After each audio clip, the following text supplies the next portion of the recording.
Act 1. The Call and the Anomaly. The screen of the nurse's station monitor flickered under the harsh fluorescent lights of the Columbus General Emergency Department. The smell of industrial floor wax, rubbing alcohol, and stale coffee clung thickly to the back of my throat. I stood at the reception desk, shifting my weight from one foot to the other, my heart hammering a frantic, uneven rhythm against my ribs. "Are you Robert Miller?" the young woman behind the desk asked, her fingers hovering nervously over her plastic keyboard. "Yeah," I said, offering a tight, anxious smile. "I'm here for my wife, Sarah Miller. She was brought in about 20 minutes ago after a car accident on 5th Street. The clerk hesitated. Her eyes darted away from my face and back down to the glowing monitor, scanning lines of incoming data with a look of quiet, uncomfortable consternation. "Then I'm confused, Mr.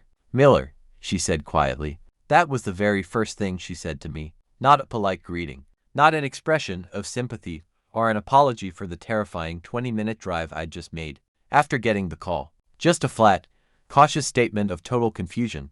"Confused about what?" I asked, a cold, dry knot tightening instantly in the center of my stomach. She called me from the back of the ambulance herself. She told me she was rear-ended on her way home from the grocery store. She bumped her head, and the paramedics just wanted to run a routine CT scan to be safe. "I'm her husband." "I understand," the clerk said, turning the flat-screen monitor slightly toward herself as if she were double-checking a typo in the system database.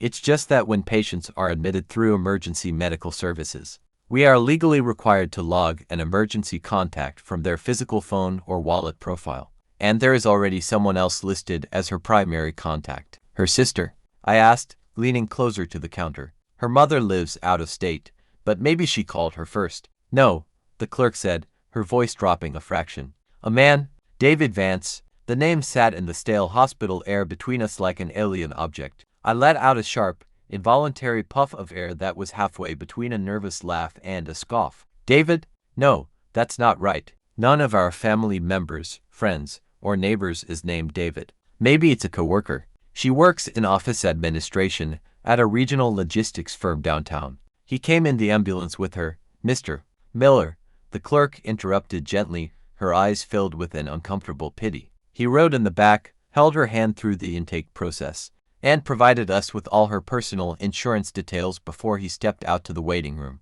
To give her some privacy." The room seemed to tilt just a fraction of an inch on its axis. "He was in the ambulance with my wife," I repeated, the words tasting like copper and salt in my mouth. "Yes, and according to her digital medical profile logged at arrival, he is listed as her primary next of kin for medical decisions." I stood frozen in the middle of the crowded corridor. My wife of 4 years, Sarah, the woman who folded my shirts, kissed me goodbye every morning at 7:30, and shared a modest mortgage with me in our quiet, leafy suburb, had been in a car crash, and a man I had never heard of, a man named David Vance, had ridden in the ambulance with her and held her medical proxy. Act 2. The foundation of trust. Sarah and I were not the kind of couple who made a public scene or posted theatrical relationship milestones on social media. We met 5 years ago at a crowded, humid 4th of July backyard barbecue. Our life together was comfortable, predictable, and quiet. She worked as an office manager for a mid-sized commercial shipping logistics corporation downtown. She managed complex daily schedules, handled vendor contracts, and was fiercely, almost obsessively organized. She was the kind of person who kept a physical leather-bound planner alongside her digital calendar, color-coding her entire week down to the exact minute. We trusted each other implicitly because there was no room for ambiguity, chaos, or hidden variables in our meticulously maintained routines. Or so I had always deeply believed. Mr. Miller, a nurse in pale blue scrubs, appeared beside the desk, breaking sharply through my spiraling train of thought. "Are you looking for Sarah Miller? She's fully awake now. We cleared her from the acute trauma bay, just a mild concussion. You can go back to her cubicle." I walked down the sterile, brightly lit corridor, following the nurse past a row of blue-curtained bays. When I pulled back the heavy fabric of Bay 4, Sarah was sitting upright on the exam table. A small white medical bandage was taped neatly just above her left eyebrow. When she saw me enter, her face lit up with a warm, instantly familiar smile. I crossed the small room in 3 long strides and pulled her into a tight, protective hug. "Jesus, Sarah," I breathed. "Why didn't you tell me it was bad enough to warrant an ambulance?" I didn't want you to panic while you were sitting at your desk, she murmured, resting her hands flat against my back. It looked much worse than it actually was. The airbags deployed, so they insisted on bringing me in. I pulled back, holding her firmly by the shoulders, searching her eyes for any sign of deception. Are you sure you were completely alone? I asked, narrowing my eyes. Her dark eyes flicked toward the curtained hospital hallway for a fraction of a second, before locking right back onto mine.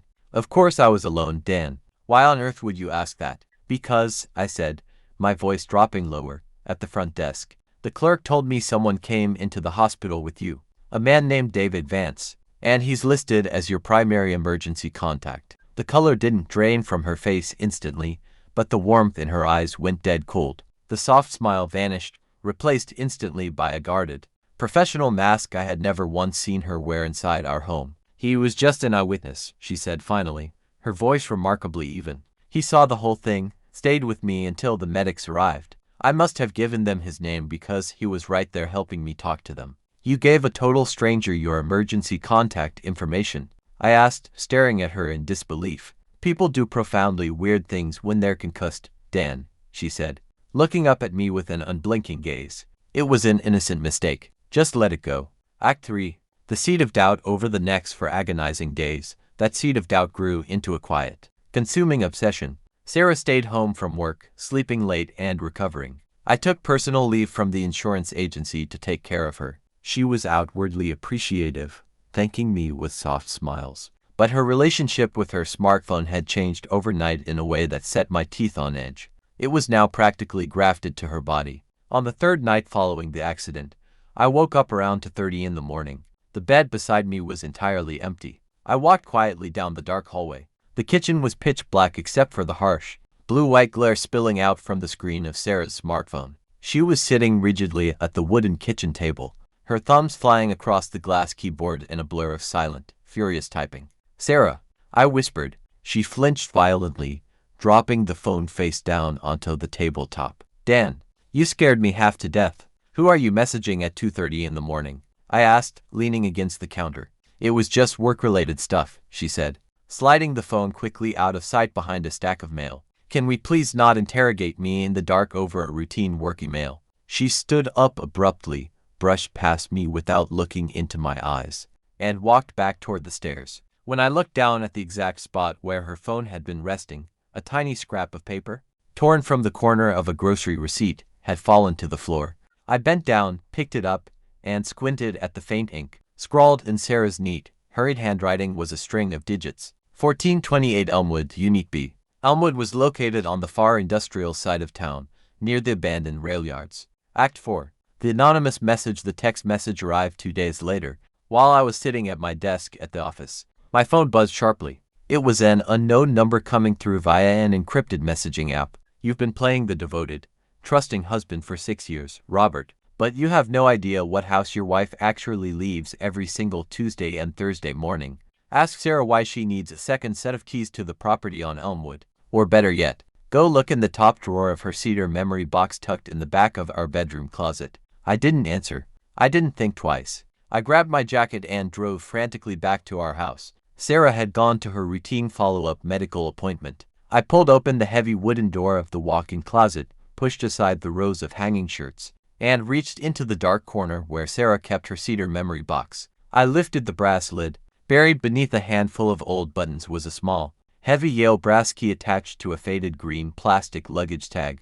Etched into the plastic in faded black permanent marker were the numbers. 1428 Unit B. I got back into my sedan, punched the address into my dashboard GPS, and drove 40 long minutes across town toward the gritty industrial district. 1428 Elmwood was a sprawling, dilapidated 2-story brick boarding house. I parked my car, walked up the creaking wooden steps, and inserted the brass Yale key into the heavy deadbolt of the side entrance marked Unit B. The lock clicked open. I stepped inside into a dim, narrow hallway smelling faintly of old paper. At the far end of the hallway, a door stood slightly ajar. From inside, I heard the bright, infectious laugh of a young child, and then a woman's voice answered Sarah's voice, unguarded and warm. I crept down the hallway and looked inside. Sarah was sitting cross-legged on a worn blue rug, smiling at a little boy with dark, curly hair. Standing near the kitchen counter with a cup of coffee was David Vance, Before I could step into the room, a heavy set of footsteps echoed down the hall behind me. A hand dropped heavily onto my shoulder. I spun around to face a stern-looking older man with silver hair. "You shouldn't be here, Robert," the older man said quietly, his voice dangerously calm. "We've been expecting you to find out, but you have no idea what you've just walked into."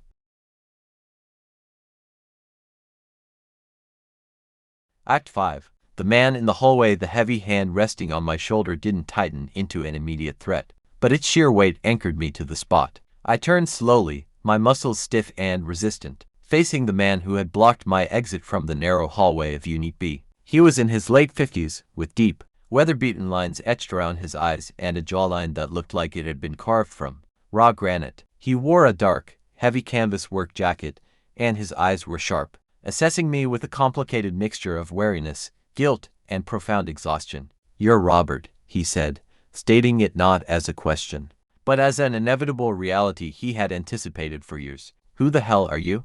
I managed to get out, my voice sounding thin, dry, and ragged in the dim corridor. Before the older man could answer, the wooden door to Unit B swung open a little wider. Sarah stepped out from the warm light of the living room into the shadows of the corridor. Her face was entirely drained of color, her eyes wide, and her hands trembling uncontrollably as she looked back and forth between us. "Dad," she whispered, her voice cracking under the pressure of the moment. "Don't." The word hung in the enclosed space, dense and heavy, crashing down onto the scuffed linoleum floor like a physical blow. "Dad." The man standing 6 feet away from me, the man whose supposed death had been mourned, whose old photograph had sat hidden deep inside a folder on a shared laptop, whose face I had stared at in a picture dated precisely 3 days before our wedding, was alive, breathing, and standing right in front of me in a decaying boarding house.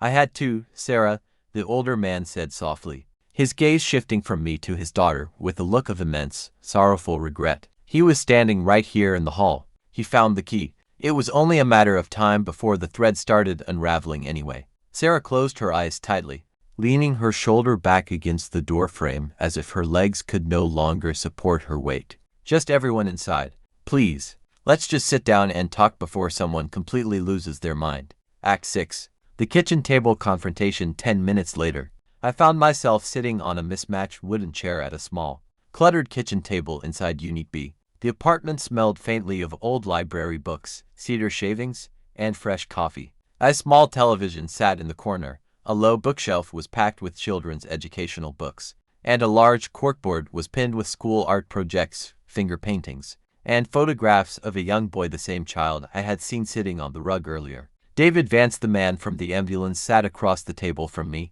holding a chipped ceramic mug filled with black coffee. Sarah sat right beside him, her hands clasped so tightly together that her knuckles had turned pure white. Her father, Thomas, stood near the small kitchenette counter, leaning his back against the refrigerator, refusing to sit down.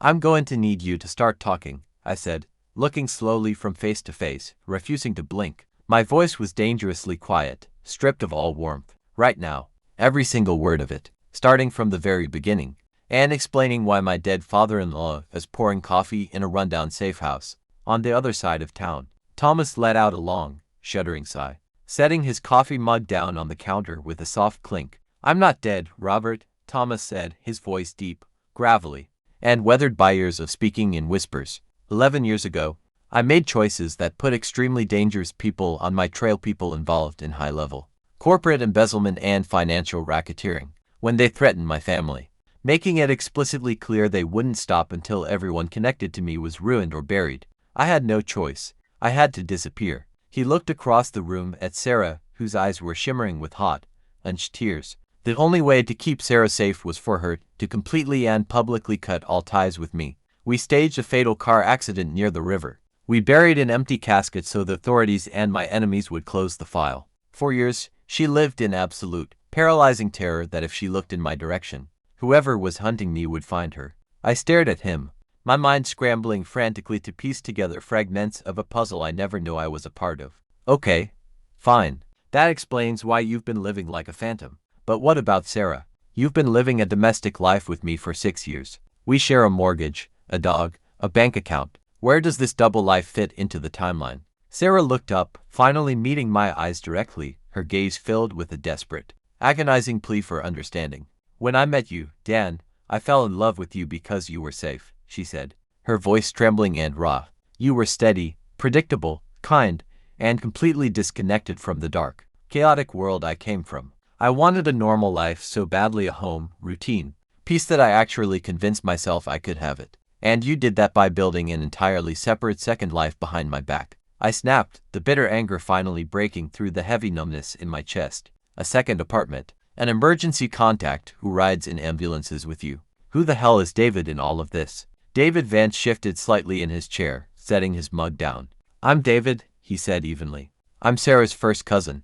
When Thomas was forced into hiding, our extended family helped manage the logistics of his protection. And when Sarah needed someone close by who knew the absolute truth, someone who could help look after her father, handle the grocery runs, pay the rent on this safe house in cash, and manage emergencies without ever drawing suspicion from your side of town, I stepped up. So every single time Sarah told me she was working late at the office, I said, the realization hitting me like a freight train.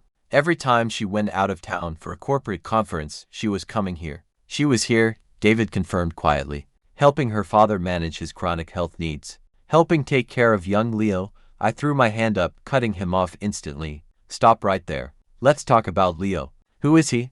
Is he my wife's secret child? The room went instantly, suffocatingly dead silent. Sarah looked down at her lap, and a single, heavy tear spilled over her eyelashes, tracking a slow path down her pale cheek. No, Dan, she whispered, her voice barely audible. Leo isn't my son. Then whose child is he? Why is he living in a hidden safe house with my wife and her supposedly dead father? Thomas stepped away from the counter, walking slowly across the linoleum toward the table. He pulled out an empty chair and sat down directly across from me. Leo is my son, Robert, Thomas said quietly. I blinked once, twice, staring at him. Your son? You mean Sarah's half-brother? Yes, Sarah answered, her voice breaking entirely. When our mother passed away years ago, and right before everything collapsed, my father remarried late in life. My stepmother tragically died during complications from Leo's birth. Just as the legal threats and criminal investigations against my father reached a boiling point, when my father was forced to run into the shadows, he couldn't take a newborn infant on the run with him. So, I whispered, the final terrifying pieces snapping into place, you took him in. I had absolutely nowhere else to turn, Sarah said, her voice rising in defensive desperation. I was 22 years old, working an entry-level office job, trying to figure out how to keep my newborn baby brother safe, while keeping my fugitive father alive in secret. When I met you a few years later, I was already trapped inside this dual existence. And you kept it all from me, I said. It wasn't a question anymore. It was a flat, hollow statement of profound betrayal. If I had told you the truth, Dan, you would have been legally, financially, and physically implicated, Sarah pleaded, reaching her hand across the wooden table toward mine, though her fingers hovered just inches away. Under the law, harboring a fugitive is a federal crime. If the wrong people found out you knew about my father, they would have targeted you to get to him. To protect me? I let out a harsh, bitter laugh that held zero humor. You let me live a complete life for 6 years. You let me believe we were true partners, sharing an open life while you maintained an entire secret family hiding out across town. It wasn't a choice born out of malice, Robert, Thomas interjected, his voice hardening with defensive paternal pride. You don't understand the caliber of men who were hunting me. They aren't local bill collectors. They are ruthless, immensely wealthy individuals. Sarah carried the crushing weight of this secret on her shoulders every single day, walking around our hometown with a smile, just so she could steal a few hours of normal life with you. Well, that normal life is officially over, I said, standing up so violently that my wooden chair scraped loudly against the floorboards. I looked down at Sarah, the woman I loved with all my heart. Right now, looking into her tear-stained face, she looked like a complete stranger. Dan, please, she cried out, standing up and taking a hesitant step toward me. Where are you going right now? I don't know, I said, backing away toward the front door. I need air. I need space. I need to figure out how to breathe in a world where every single memory I have is built on quicksand. Dan, she called out, her voice echoing down the hallway as I threw the door open into the dim corridor. I didn't look back. I pushed through the heavy exterior door and stepped out into the biting evening air. Act 7. The midnight awakening. I drove aimlessly through the grid of the city for hours. The neon signs, headlights, and streetlights blurred past my windshield as I took random highway exits, and turned down unfamiliar residential streets, trying desperately to process the sheer scale of the deception. 6 years. Every single anniversary dinner. Every quiet Sunday morning drinking coffee on the porch while Buster chased squirrels. Every trivial argument about groceries, it had all been played out against the backdrop of a massive, calculated lie. Did she actually love me? That was the singular question that kept burning in my mind. How could someone who supposedly loved you look you in the eye every single day and hide a secret of that magnitude? Or perhaps she did love me, and that was precisely why she stayed, because I was her peaceful escape from a nightmare she could never wake up from. By 3 a.m., my gas tank indicator was blinking red, and my mind was entirely numb. I finally turned my sedan around and headed back toward our quiet house on Maplewood Avenue. When I pulled into the dark driveway, the house stood silent and still. I cut the engine, sat in the dark stillness of the car for 10 minutes, and then walked slowly up the front steps. I unlocked the front door and stepped inside. The house smelled faintly of lavender and old paper, the unmistakable scent of Sarah. I climbed the stairs, my feet feeling like blocks of lead, and pushed open the door to our bedroom. Sarah was sitting upright on the edge of the mattress. She hadn't changed her clothes. She was still wearing the same sweater she had worn at the safe house, her hands resting limply in her lap, staring blankly at the floorboards. When she heard the door creak, she lifted her head. Her eyes were red, swollen, and raw from hours of crying. "You came back," she whispered, her voice barely carrying across the room. "I live here," I said, my voice completely flat and devoid of emotion as I walked over to the dresser and set my car keys down with a soft thud. "Do you?" she asked, the question hanging heavy and painful between us. "After everything, do you still feel like this place is your home?" I didn't answer right away. I walked slowly to the window, pulling back the sheer white curtain to look out into the dark, quiet suburban street. Everything outside looked normal, peaceful, and entirely ordinary, just like our marriage used to look before the illusion shattered. "I don't know what I feel, Sarah," I said, finally turning to look directly at her. "I don't know if I can ever look at you again and trust that I know the absolute truth." She stood up slowly, walking across the room until she was standing just a few feet away. She didn't reach out or try to touch me. "I don't expect you to trust me today, Dan," she said softly, her voice steady despite the deep pain in her eyes. "And I don't expect you to understand or forgive everything right away. But I need you to understand one fundamental thing before we decide what happens next." She paused, taking a slow, shaky breath. "Every single part of our life together, the quiet mornings, the dinners,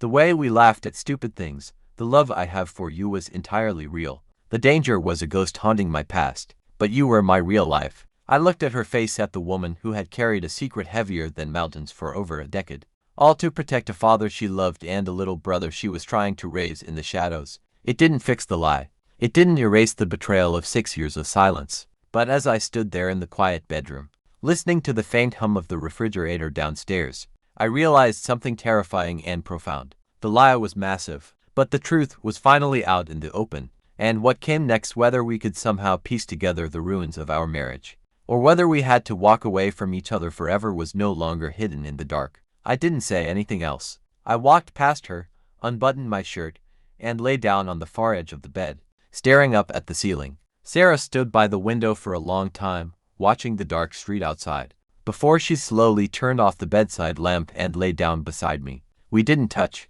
There was still a vast, uncrossable ocean between us. But as the first pale light of dawn began to creep through the bedroom blinds, neither of us closed our eyes.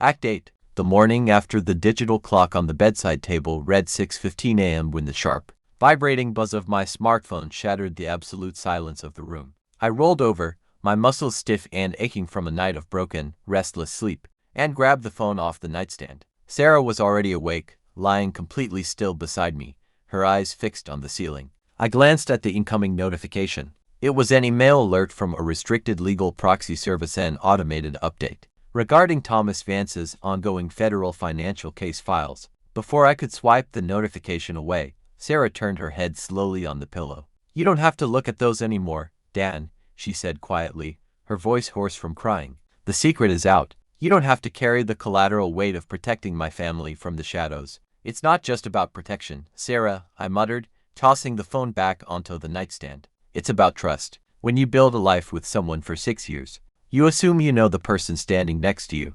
Last night, I realized I didn't even know your last name before your father went into hiding. She didn't argue. She didn't offer a defensive excuse or try to minimize what she had done. She simply closed her eyes, letting out a long, shuddering breath that seemed to empty her lungs of every last defense she had built up over the past decade. I know, she whispered, and I don't blame you for walking out yesterday.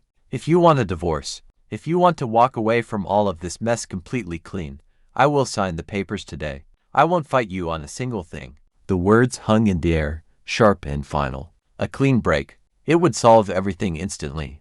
No more looking over our shoulders, no more wondering who was texting late at night, no more living in the shadow of a fugitive past. I sat up on the edge of the bed, rubbing my face with both hands, staring down at the wooden floorboards where we had built 6 years of memories. Act 9. The choice at the crossroads. By 9 a.m., the morning light was streaming fully through the windows of our Maplewood Avenue home.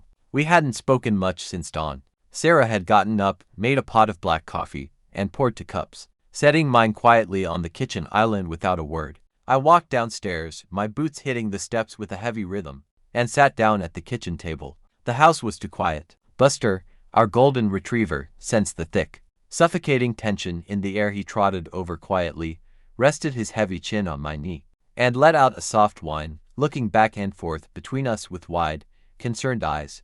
I reached down and stroked the dog's golden fur, looking across the kitchen counter at my wife. We can't stay here, Sarah, I said, breaking the long silence. She froze, her hand tightening around her coffee mug. What do you mean?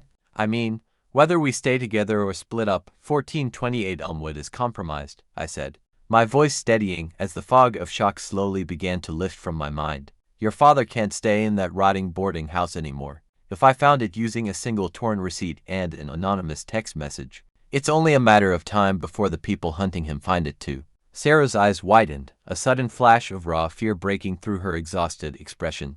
Dan, what are you saying? I'm saying that if we're going to deal with this, we're going to deal with it together.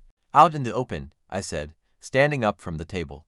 No more secret safe houses. No more hiding in the industrial district. If your father needs legal protection or a secure relocation plan, we use my contacts in the insurance and legal investigation networks to do it right. But the lies stopped today. Sarah stood up slowly, her lips trembling, and walked across the kitchen floor. She didn't stop until she was standing right in front of me. For the first time in 6 years, there were no secrets between us. No hidden keys, no alternate identities, no fabricated emergencies. Are you saying, she choked out, a fresh tear spilling over her lashes, that you're willing to stay? I'm saying I'm angry as hell, and it's going to take years to rebuild what we had. I answered honestly, looking straight into her eyes. But I'm not walking away from my wife, not while she's still fighting for her family. She broke down, then not with quiet, guarded sobbing, but with a deep, full-body release of the crushing weight she had carried alone since she was 22 years old. She stepped forward,